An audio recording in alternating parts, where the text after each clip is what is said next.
कश्मीर में अनुच्छेद 370 और राज्य के दर्जे को लेकर सियासी सरगर्मियां एक बार फिर तेज हो गई हैं। नेशनल कॉन्फ्रेंस और बीजेपी आमने सामने है और बयानबाजी का दौर लगातार गर्म होता जा रहा है। विधानसभा के भीतर और बाहर दोनों तरफ से तीखे आरोप लगाए जा रहे हैं।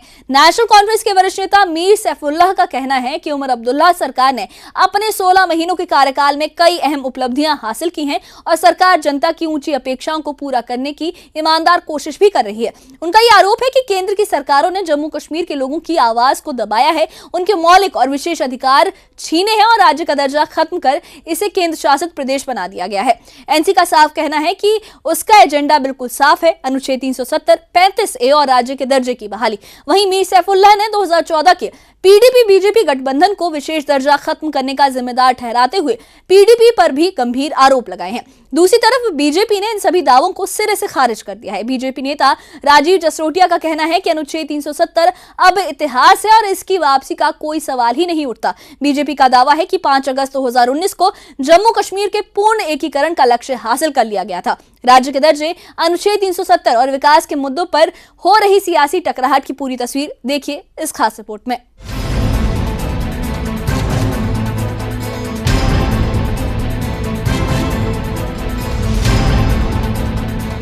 जम्मू कश्मीर में राज्य के दर्जे को लेकर सियासत एक बार फिर गर्मा गई है। सदन में नेशनल कॉन्फ्रेंस के नेता मीर सैफुल्लाह ने कहा कि उमर अब्दुल्ला सरकार ने अपने 16 महीनों के कार्यकाल में कई अहम उपलब्धियां हासिल की है। सरकार जम्मू कश्मीर के लोगों की ऊंची अपेक्षाओं को पूरा करने के लिए ईमानदारी से कोशिश कर रही है। उनका दावा है कि एनसी का इतिहास त्याग और जनता के हित में काम करने का रहा है। 1 साल कुछ महीने हो गए। अगर अचीवमेंट्स की बात करें तो ऑनरेबल मेंबर्स ने उन अचीवमेंट्स के बारे में बात की।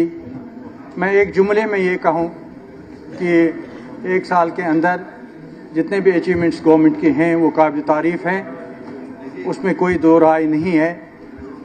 और आगे के लिए भी इंशाल्लाह ये गवर्नमेंट काम करती रहेगी और वो काम जो होंगे लोगों के मुफाद के लिए होंगे, लोगों की खुशहाली के लिए होंगी, लोगों की मुश्किलात और तकालीफ दूर करने के लिए वो काम होंगे। नेशनल कॉन्फ्रेंस का नाम अगर मैं कहूँ एक लफ्ज़ में तो मैं इसको स्ट्रगल कहूँ, जद्दोजहद कहूँ, कोशिश कहूँ, कश्मकश कहूँ।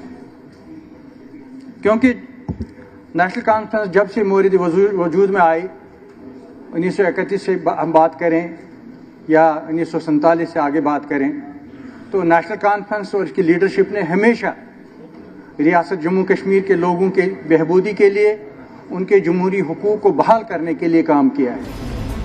मीर सैफुल्लाह ने केंद्र सरकार पर आरोप लगाते हुए कहा कि लगातार केंद्र की सरकारों ने जम्मू कश्मीर के लोगों की आवाज को कुचलने की कोशिश की।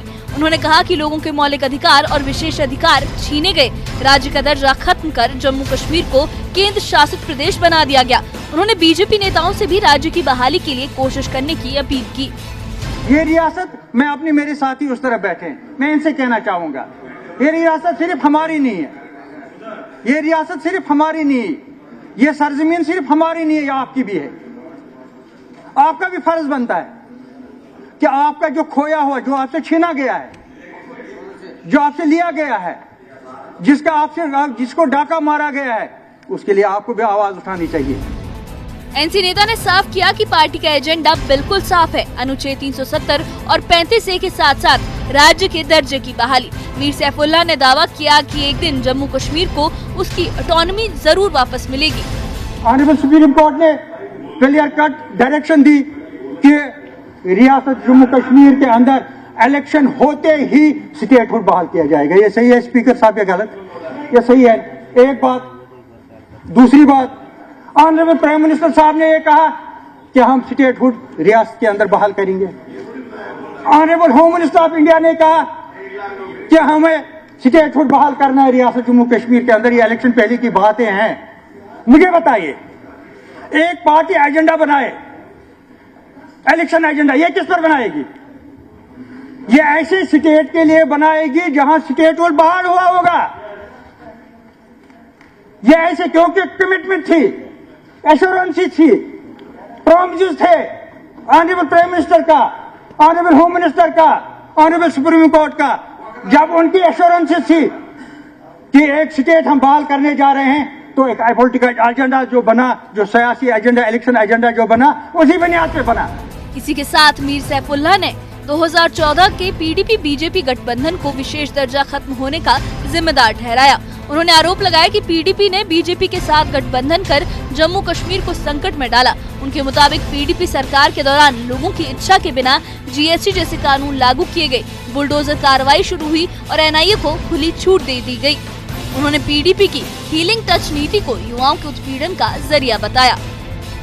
2014 में जब पीडीपी और बीजेपी का अलायंस हुआ, वो अलायंस अनहोली अलायंस था। वो अलायंस ऐसा अलायंस था जो जिसका कहीं मंजिल नहीं था। नतीजा ये हुआ कि उसके उसी दिन इस तबाही की बुनियाद शुरू हुई और उसी दिन तबाही होगी। अगर वो 2014 का अलायंस नहीं होता, मुझे पूरा यकीन है कि शायद इस वक्त भी हमारी स्टेट यहाँ पर मौजूद होती। लेकिन जो एक पहले अलायंस, फिर कंट्रोवर्सी, जो इनकी कंट्रोवर्सी और अलायंस रहा, उस कंट्रोवर्सी और उस अलायंस ने ये जो आज हम देख रहे हैं, आज जो तबाही रियासत जम्मू कश्मीर की हो गई है, ये तो उसी की वजह है। बीजेपी नेता राजीव जसरोटिया ने एनसी के आरोपों को खारिज करते हुए कहा कि अनुच्छेद 370 अब इतिहास बन चुका है और इसकी बहाली या ऑटोनॉमी देने का कोई सवाल ही नहीं है। उन्होंने कहा कि बीजेपी ने हमेशा जम्मू कश्मीर के देश के साथ पूर्ण एकीकरण के लिए काम किया, जबकि एनसी ने लंबे वक्त तक अलगाव की राजनीति की। उनके मुताबिक 5 अगस्त 2019 को बीजेपी ने अपना लक्ष्य हासिल किया। प्रजा परिषद, जनसंघ और आज की भारतीय जनता पार्टी, हम दोनों में एक चीज कॉमन जरूर है कि जो आपका सफर 78 वर्ष का सफर और जो हमारा सफर है, लगभग टाइम जर्नी हमारी सेम है, मगर एक अंतर भी है। आपके जो सफर का लक्ष्य था, आपके सफर का लक्ष्य सत्ता प्राप्ति था। हमारे सफर का, हमारे संघर्ष का लक्ष्य इस रियासत जम्मू कश्मीर की total integration of Jammu and Kashmir with the rest of India. Rajiv Jasrotia ने एनसी सरकार पर चुनावी वादे पूरे न करने का आरोप लगाया। उन्होंने कहा कि रोजगार, डेली वेजेस की नियमितीकरण, सड़क, स्वास्थ्य और बिजली जैसे मुद्दों पर कोई ठोस प्रगति नहीं हुई। बीजेपी नेता ने ये भी आरोप लगाया कि प्री बजट बैठकों के बावजूद बीजेपी विधायकों को नजरअंदाज किया जा रहा है और उनके विधानसभा क्षेत्रों के साथ भेदभाव हो रहा है। चीफ मिनिस्टर साहब ने पिछली बार सब स्टेक होल्डर्स थे, उनको ऑन बोर्ड लिया।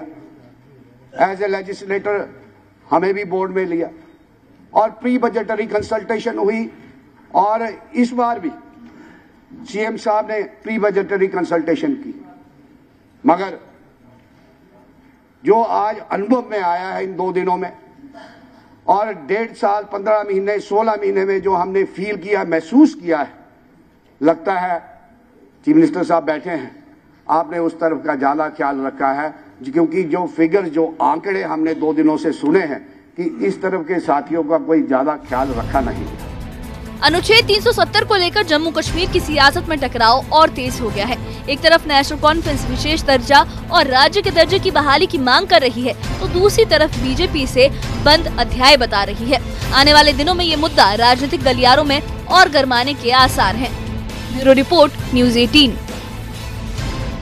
अनुच्छेद 370 और राज्य के दर्जे को लेकर जम्मू कश्मीर की राजनीति में टकराव और गहराता जा रहा है। एक तरफ नेशनल कॉन्फ्रेंस है जो विशेष दर्जा, ऑटोनॉमी और राज्य की बहाली का अपना मेन एजेंडा उसे बता रही है। दूसरी तरफ बीजेपी है जो इसे एक बंद अध्याय मानते हुए मौजूदा अर्थव्यवस्था को ही अंतिम सच बता रही है। बीच में विकास, रोजगार, अधिकार और राजनीतिक भरोसे जैसे सवाल हैं जिन पर जनता की निगाहें टिकी है। आने वाले दिनों में ये मुद्दा सियासी गलियारों से निकलकर जमीनी राजनीति में कितना असर डालेगा, ये देखना अहम होगा। फिलहाल इतना तय है कि अनुच्छेद 370 को लेकर जम्मू कश्मीर की सियासत अभी थमने नहीं वाली है। इस बारे में आप क्या सोचते हैं, आपकी क्या राय है, हमें कमेंट बॉक्स में अपनी राय जरूर बताइएगा। और इससे जुड़े अपडेट्स के लिए और ऐसी ही खबरों के लिए हमारे चैनल के साथ बने रहिए। हमारे चैनल को सब्सक्राइब करिए। शुक्रिया।